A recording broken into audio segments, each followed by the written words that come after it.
Olá, sétimo ano, vamos para a nossa revisão rápida de filosofia. Capítulo 7 e 8, página 29, problematização. O que nós temos aqui então? O conceito de cultura, que vai lá do cuidado, cultivar, que nós falamos para vocês, e vamos falar sobre o pensamento da Marilena Chauí, está lá na página 29. Ela vai dizer assim: o primeiro conceito de cultura tem relação com o cultivo ou educação do espírito das crianças. E o segundo significado é sinônimo de civilização, ou seja, o ensinamento das crianças com o objetivo de orientá-las para que sejam boas civis ou boas cidadãs, certo? Esse primeiro conceito importante da página 29. Passando a página, vamos para a página 30, onde temos dois pensamentos do filósofo Nietzsche. Está lá na investigação, certo? O primeiro deles, qual é? Ele vai dizer assim: não pode existir cultura sem educação. Então, ele vai afirmar isso de maneira muito clara, Para que existir cultura é preciso que exista educação, porque essa educação tira você do comodismo, Tira você do lugar comum. E depois ele vai dizer que existem dois tipos de cultura: uma cultura verdadeira, autêntica, que se inspira na cultura grega clássica, e a pseudocultura, que seria a cultura moderna, a cultura descartável, aparente, que vai ser desligada do meu dia a dia e que eu vou consumi-la, mas ela não tem relação comigo. Então, cultura verdadeira e a pseudocultura, certo? E aí, na página 31, nós temos o pensamento da cultura como história, que vai do Hegel e do Marx. Então, lá no comecinho da página 31, vai falar sobre isso com o texto da Marilena Chauí. Ela vai falar sobre que Hegel vai falar sobre natureza, cultura e espiritualidade, razão universal da espiritualidade, e o Marx vai falar que, na realidade, a cultura ela é fruto das relações reais, da luta diária das pessoas.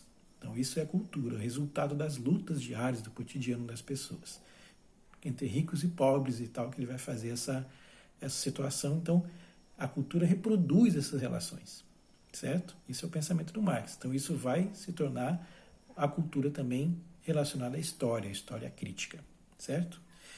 E nesse mesma página 31, nós temos uma citação importante no texto que vocês debateram no seminário, que é quando fala do antropólogo social. Então, isso vai estar lá no meio, lá no lá no terceiro parágrafo, certo?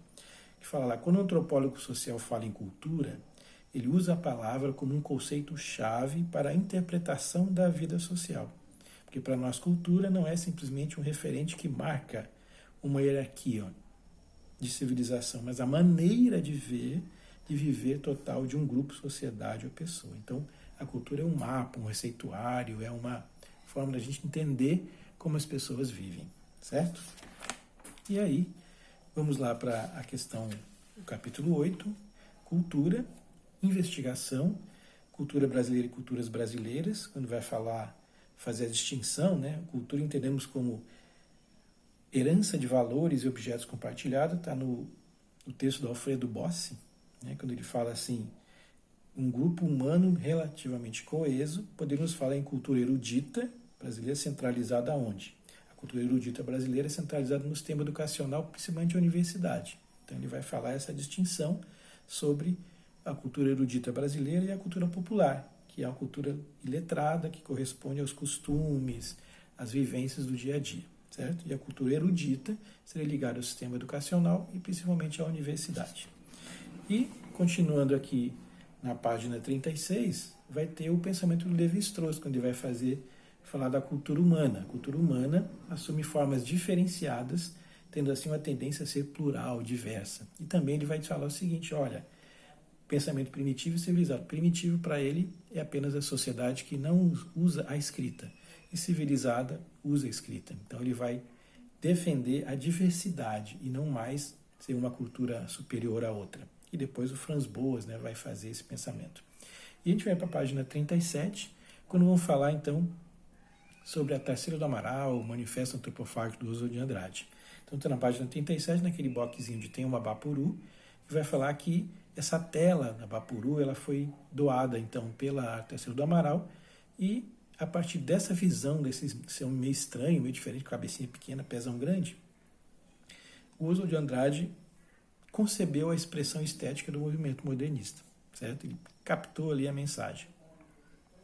E utilizando isso do conceito, então, que todo mundo, principalmente a Europa, reprovava, que era o canibalismo, né, de alguns povos indígenas, ele vai defender essa ideia do canibalismo, da antropofagia, no sentido cultural. Então, ele achava que os brasileiros devem se alimentarem das formas do conhecimento importado internacional para produzirem algo originalmente brasileiro. Então, essa é a base do manifesto do movimento antropofágico, certo?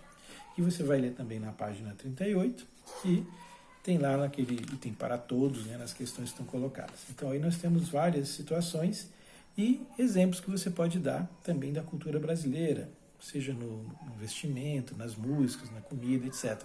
Você tem vários elementos culturais que você pode identificar. Então, aí nós temos um resumo bem resumido, né, do que vai estar na nossa avaliação bimestral, tá bom? Para você não esquecer e dar uma lida nos 2 capítulos, no 7 e 8, para a nossa avaliação bimestral.